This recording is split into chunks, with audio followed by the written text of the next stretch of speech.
What separates the average from the truly extraordinary isn't talent, luck, or even intelligence. It's habits. Daily disciplines, quiet commitments, internal victories. In a world screaming for shortcuts and hacks, the highly effective are grounded in timeless principles that shape their thinking, fuel their growth, and multiply their impact. Stephen Covey didn't just write a book, he delivered a manual for mastering life from the inside out. Whether you're building a business, leading a team, raising a family, or just trying to find your purpose, these 7 habits will change the way you think, act, and live forever. Number 1. Be proactive. You're the creator of your reality. Being proactive isn't about personality, it's about taking ownership of your life with such fierce responsibility that nothing and no one outside of you can dictate your inner state or your direction. To be proactive is to stand in the storm of chaos and still choose calm. It's to face adversity, criticism, delays, and even betrayal, and not flinch, because your power doesn't come from outside validation, but from within. Highly effective people know that between what happens to them and how they respond lies a sacred space, the space of decision. And in that space, they don't react, they choose. They don't say, this is just how I am, or I can't help it. No, they say, this is who I choose to become, and then they act in alignment with that identity. The reactive mindset is rooted in emotion, waiting for conditions to improve, for someone else to apologize, for the weather to change, the traffic to clear, the world to give them permission. But the proactive mindset is rooted in principle. It doesn't deny circumstances. It just refuses to surrender to them. It understands that you may not control the wind, but you can adjust your sail. You may not dictate events, but you always decide your energy, your attitude, your voice, your values, your next move. This habit is about shifting from victim to creator. It's about waking up and saying, I am not my past. I am not my mistakes. I am not the opinion of others. I am not the story others wrote for me. I am the author now. And then you pick up the pen and you write the kind of day, the kind of life, the kind of legacy you want to leave. Proactive people don't wait for opportunity. They create it. They don't hope for change. They become the change. They live aligned with vision, not emotion. They are powered by character, not comfort. They understand that complaining solves nothing and blaming empowers no one. Every setback is fuel. Every delay is a lesson. Every obstacle is a mirror asking, what can you still control? And the answer is always your perspective, your behavior, your intention. To be proactive is to become a conscious creator of your reality, not in some mystical, wishful thinking way, but through relentless ownership of your focus, your language, your habits, and your responses. It means you don't just dream, you discipline. You don't just wish, you work. You don't just want, you walk forward daily in the direction of what you say matters. You stop waiting for the world to give you permission to lead, to heal, to build, to love, to move on. You give it to yourself. And when setbacks come, and they will, you don't shatter. You shift. You learn. You adapt. Because you know that the one thing no one can ever take from you is your ability to choose how you show up. In every moment, in every situation, in every chapter. That's what makes you powerful. That's what makes you different.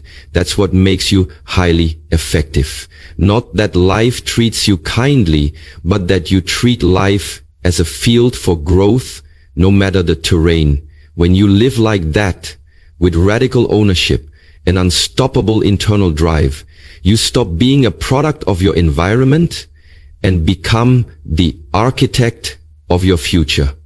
That's the foundation. That's habit 1. And it changes everything. Number 2, begin with the end in mind. Live intentionally, not accidentally. To begin with the end in mind is to live by design, not by default.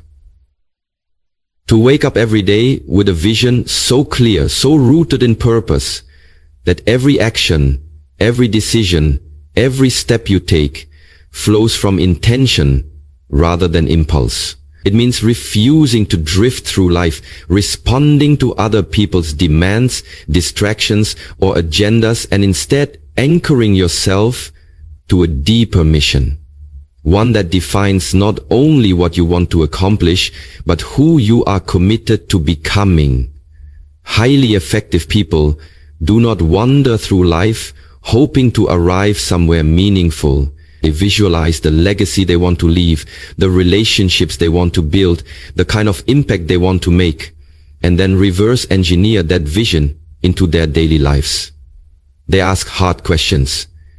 What do I want people to say about me when I'm gone? What principles will guide me when no one's watching? What kind of father, mother, leader, friend, human being do I want to be remembered as? And because they understand that if you don't define success on your own terms, the world will do it for you. And the world's definition is shallow, reactive, and ever-changing. Beginning with the end in mind is not a strategy, it's a philosophy.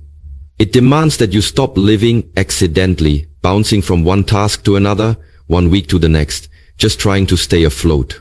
It demands you become the author of your own script, not just an actor in someone else's production. I hope this and that clarity becomes your compass. When decisions get hard, your vision becomes the filter. When distractions tempt you, your end goal becomes your anchor. When life gets loud, your mission becomes your quiet guide. This habit forces you to think long-term in a short-term world. It's easy to get lost in the noise, to chase achievements for their own sake, to hustle without alignment, to pursue goals that look good on paper but feel empty in your soul. But beginning with the end in mind changes that. It reminds you that success isn't about how high you climb, but how aligned you stay with what truly matters. It reminds you that each day is a brick, and you're either building a masterpiece or wasting materials. It teaches you that a fulfilled life doesn't happen by accident. It is built brick by brick, with relentless clarity and conviction. People without this habit often achieve results but feel lost. They win the race but forget why they started running. They gain the world but lose themselves in the process. But people who live with the end in mind walk a different path. They say no to shortcuts that cost them their soul. They say yes to sacrifices that build something eternal. They don't measure success by applause. They measure it by integrity, legacy, and impact. They're not obsessed with being busy. They're obsessed with being intentional. Their calendars reflect their values. Their energy follows their priorities. Their results mirror their internal alignment. And even when life doesn't go to plan, they adjust the route without compromising the destination. This is how you begin to live a life that is not only successful, but significant. This is how you make sure you don't climb the ladder of life only to realize it was leaning against the wrong wall. When you begin with the end in mind, every day becomes a piece of something bigger than yourself. Every choice becomes a vote for the future you desire. Every moment becomes meaningful, and your life, one intentional day at a time, becomes the legacy you dreamed of from the very beginning. Number 3, put first things first. Discipline is the bridge to freedom. To put first things first is to take the vision you've crafted in your heart and translate it into disciplined daily execution. It's the habit that transforms dreams into reality, values into action, and intentions into outcomes.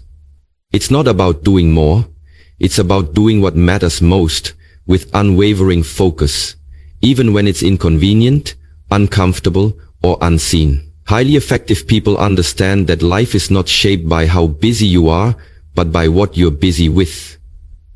They don't confuse motion with progress or urgency with importance. Instead, they prioritize ruthlessly, knowing that every yes to the essential requires 1,000 no's to the trivial. To them, discipline isn't restriction. It's liberation. It's the gatekeeper of freedom. Because when you live reactively, letting life pull you in 100 directions, you become a slave to circumstances, always behind, overwhelmed, and disconnected from purpose. But when you operate with discipline, when you protect your highest priorities and execute them consistently, you experience the kind of internal peace and external results that only alignment can bring. Putting first things first means scheduling your values before your distractions have a chance to hijack your day. It means structuring your life around your mission, not your mood.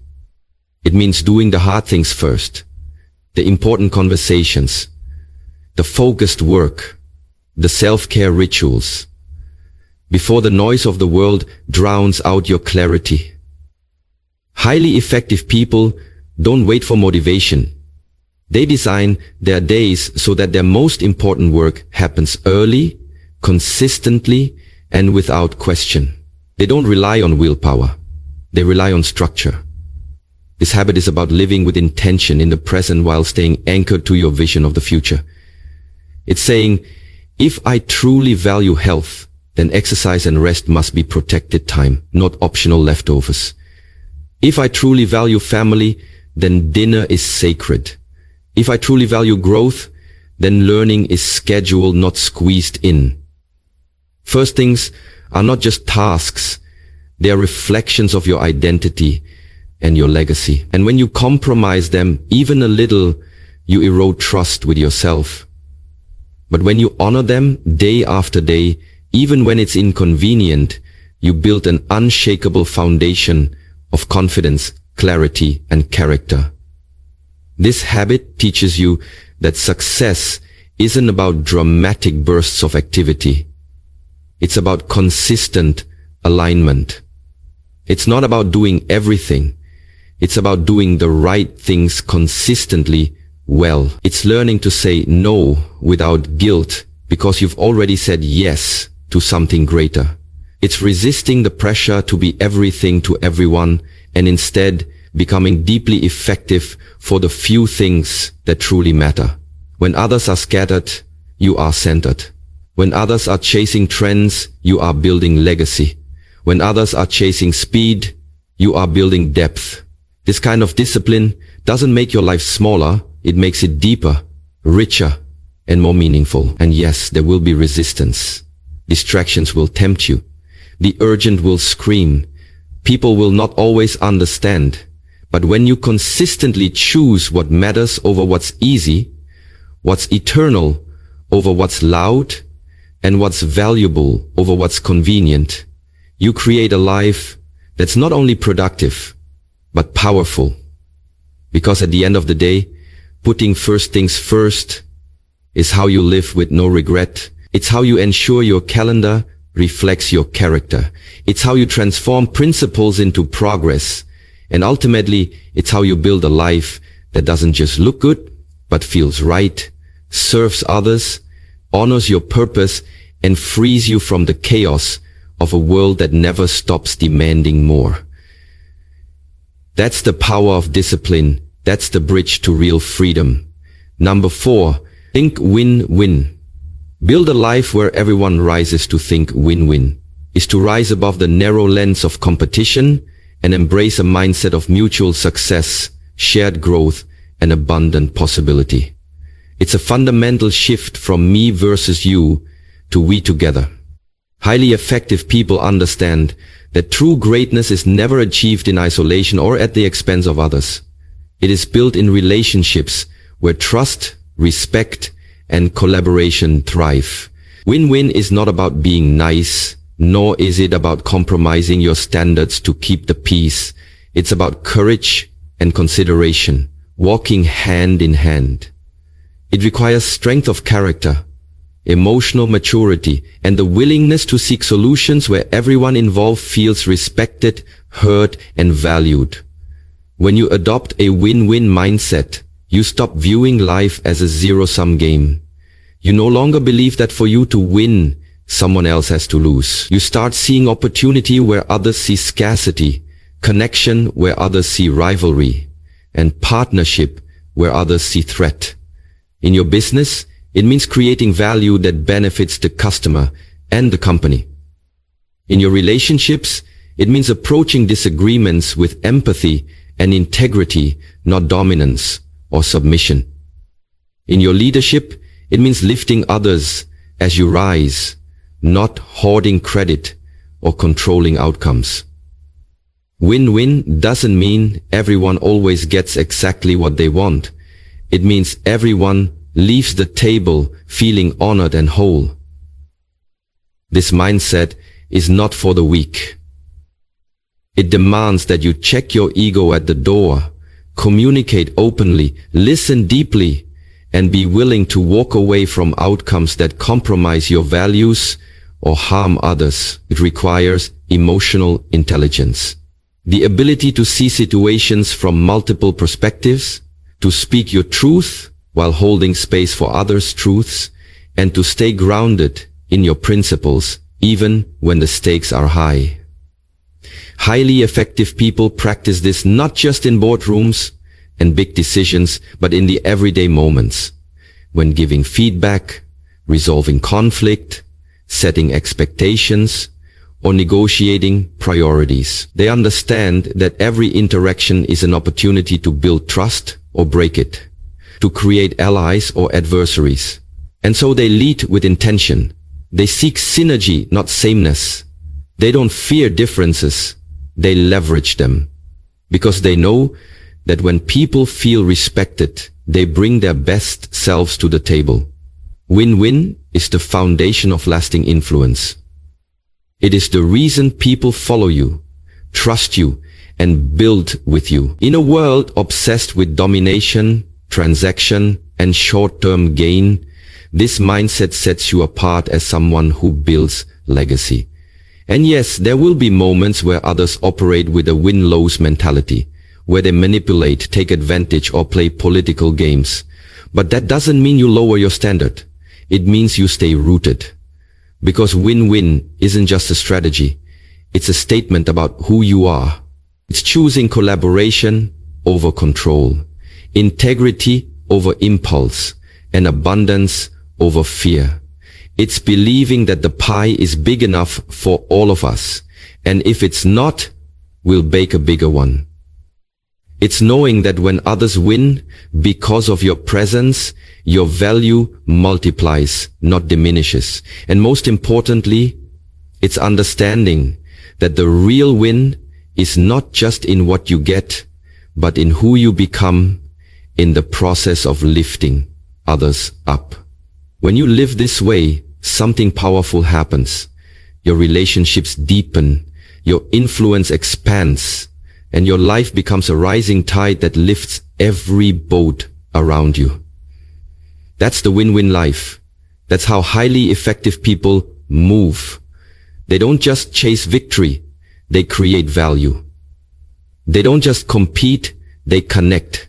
They don't just lead, they elevate. And in doing so, they build a world where everyone rises. Number 5. Seek first to understand, then to be understood. Listen like a leader. To seek first to understand, then to be understood, is to unlock one of the deepest, most powerful forms of human connection. It is to listen not with the intent to reply, but with the intent to truly grasp what the other person is saying, feeling, fearing, or needing beneath the surface of their words. It's not passive, it's an act of leadership, empathy, humility, and emotional strength. In a world drowning in noise, where everyone is trying to be seen, heard, validated, and right, highly effective people slow down, lean in, and make others feel profoundly understood. They know that understanding is influence, that people don't care what you know until they know you care. This habit challenges the ego, because the natural impulse in conversation is to speak, defend, correct, or fix. But leadership, whether in families, companies, friendships, or communities, begins by creating psychological safety, a space where people can express without fear of being dismissed, judged, or ignored. When you listen like a leader, you're not waiting for your turn to talk. You're giving the other person your full presence, as if what they're saying is the most important thing in the world in that moment. Because to them, it is. You're listening with your eyes, your heart, your intuition, not just your ears. You're listening for what's being said and what's not being said, for the emotion behind the logic, the pain behind the posture, the plea behind the complaint. And in doing so, you not only hear them, you heal them. You build bridges instead of walls. You de-escalate tension, diffuse egos, and open up paths of collaboration that would never have emerged through argument or assertion alone. Highly effective people understand that seeking first to understand isn't about agreement, it's about acknowledgement. It's saying, I hear you, I see you, I get where you're coming from, even if your perspective differs. And once that foundation is built, once the other person feels truly seen, then and only then is it time to express your own point of view, your own values, your own solutions. Because by that point, you've earned their trust, and with trust comes openness. This habit transforms marriages, teams, negotiations, and conflicts. It dissolves defensiveness and turns confrontation into cooperation. But it requires you to quiet the inner voice that says, I'm right, they don't get it, I need to prove something. Instead, it invites curiosity over judgment, questions over assumptions, connection over control. It teaches you that listening is not weakness, it's wisdom. It's how you gather truth before drawing conclusions. It's how you decenter your ego and center shared understanding. It's how you move from opposition to alignment. And it's a habit that must be practiced, not just preached. Because we live in a reactionary world where attention is fragmented and speed is idolized. But the best leaders, the most effective, respected, and impactful people create moments of stillness where others feel heard. They walk into rooms and change the atmosphere, not because they dominate the space, but because they honor the people in it. They understand that being understood is important, but it comes second. Because true communication is not about who talks the loudest. It's about who listens the deepest. And when you lead with understanding, your words gain power, your influence expands, and your relationships transform. That's the art of listening like a leader. That's the essence of habit 5. And in mastering it, you become someone people trust, follow, open up to, and build with. Not just because you speak well, but because you listen even better. Number 6, synergize. Unity over ego. To synergize is to go beyond cooperation, beyond compromise, and step into the realm of creative collaboration, where differences are not just tolerated, but celebrated, and where the collective mind becomes far more powerful than the sum of individual parts. It's a principle rooted in humility, open-mindedness, and trust, and it requires one to surrender ego in service of a higher outcome. Highly effective people understand that synergy is not about everyone agreeing. It's about everyone contributing. It's the magic that happens when you bring diverse perspectives, backgrounds, talents, and even disagreements to the table with one shared goal, to create something greater than anyone could have achieved alone. Synergy thrives in the presence of deep respect. It lives in the space where people feel safe to speak their truth, where leaders invite challenge instead of silencing it, where the best idea wins, not the loudest voice or the highest title. It's not easy. It demands emotional intelligence, maturity and patience. It asks you to let go of my way versus your way and step into the question, is there a better way that neither of us has seen yet? That mindset, curious, humble, and focus on what's possible, is the birthplace of innovation, reconciliation, and impact. Ego is the enemy of synergy. When ego leads, we defend, compare, compete, and isolate. We filter ideas through pride instead of potential. We hold back what we could contribute and reject what others try to offer. But when we remove ego from the equation, unity becomes possible, not uniformity, but unity of purpose. Siman. When we remove ego from the equation, unity becomes possible, not uniformity, but unity of purpose. Highly effective people create cultures where synergy can breathe. They ask better questions, they listen without agenda, they look for strength in what others bring instead of weakness in what they lack. In doing so, they unlock a type of energy, creativity, and momentum that no one person could create alone. You see this in high-performing teams, in great marriages, in movements that change the world. It's never just about one person, it's about the chemistry between people. It's never just about one person, it's about the chemistry between people. Synergy is the reason two musicians together can create a sound that stirs souls in ways a solo act never could. It's why a group of passionate thinkers, each with a different lens, can solve a problem a single expert couldn't see. It's why communities rise, companies grow, and families thrive, not because of perfect harmony, but because of powerful unity. Synergizing also means valuing process over control. It means trusting that the journey through creative tension, differing opinions, and even conflict will lead to a richer result. It means stepping back so others can step forward. It means seeing others as teammates, not threats. It means recognizing that your strength is multiplied, not diminished, when it's shared. This habit isn't just about strategy, it's about spirit. It's a way of thinking, living, and leading that makes room for others without shrinking yourself. It's the realization that every person you meet knows something you don't, has lived something you haven't, and sees something you can't. And when you make space for that, when you honor that, you tap into exponential possibilities. You create environments where people don't just coexist, they co-create. Where ideas are not just exchanged, they evolve. Where outcomes are not just achieved, they're transcended. That's what it means to synergize. It's choosing unity over ego, inclusion over isolation, elevation over domination. It's understanding that your greatest work will never come from standing alone. It will come from standing together with those who challenge, stretch, sharpen, and complete you.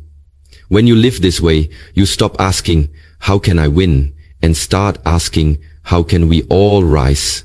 And that shift from solo to synergy changes everything.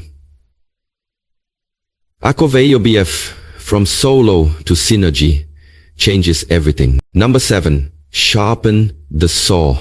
Protect the asset. To sharpen the saw is to honor the truth that you are the greatest asset you'll ever have, and that no matter how driven, disciplined, or determined you are, you cannot pour from an empty cup. It's the habit of renewal, restoration, and intentional self-investment that highly effective people never treat as a luxury. They treat it as a necessity because they understand that without a sharp saw, the work becomes dull, the progress slows down, and eventually everything suffers. Life demands a lot from you, physically, mentally, emotionally, spiritually, and every challenge you face, every person you serve, every task you carry out draws energy from your internal reservoir. If you never refill it, you burn out. And burnout doesn't happen because you're weak. It happens because you've neglected to recharge. Highly effective people recognize that rest is not idleness, and self-care is not selfish.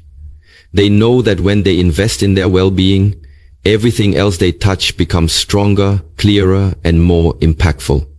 Sharpening the saw means scheduling your health, not squeezing it in. It means prioritizing sleep, movement, nutrition, and stillness with the same urgency you give to deadlines and deliverables. It means taking walks, not just to burn calories, but to clear your mind. It means turning off screens so your nervous system can breathe. It means feeding your mind with books, ideas, and challenges that expand your thinking rather than drain your spirit. It means reflecting often, journaling when necessary, meditating when possible, and praying when your soul feels distant from your purpose. Sharpening the saw also means cultivating emotional resilience, processing what you feel, healing what's been hurt, forgiving what's weighing you down, and asking for help when you need it. It means nurturing relationships that nourish you, saying no to energy vampires, and creating boundaries that protect your peace. It's the daily, sometimes uncomfortable commitment to stepping out of autopilot and choosing wholeness. And it goes deeper than just wellness. It's also about spiritual alignment. For many, that means reconnecting with God, with nature, with silence, with a source higher than themselves. Because effectiveness in life is not just about output, it's about alignment. When your soul is dry, your actions lose power. But when your spirit is lit, even small actions carry impact. This habit reminds you that your identity is not in what you do, but in who you are. And when you sharpen the saw, you're not just maintaining yourself, you're honoring yourself. You're telling your mind, body, and spirit, you matter. I will take care of you so you can take care of the mission. You become more patient, more creative, more focused, more joyful, not because life got easier, but because you're showing up stronger. And perhaps most importantly, sharpening the saw teaches you to play the long game. Because burnout is the enemy of legacy. Short bursts of productivity are not the goal. Sustainable, purposeful impact is. And that requires rhythm, not just hustle. It requires knowing when to push and when to pause. It requires seasons of growth and seasons of recovery. The most effective people are not the ones who grind themselves into exhaustion. They are the ones who know how to renew, recharge, and return to their mission with even more clarity and strength. So, sharpen the saw. Not someday, when things slow down, but today, because your energy, your presence, and your well-being are not optional. They are foundational.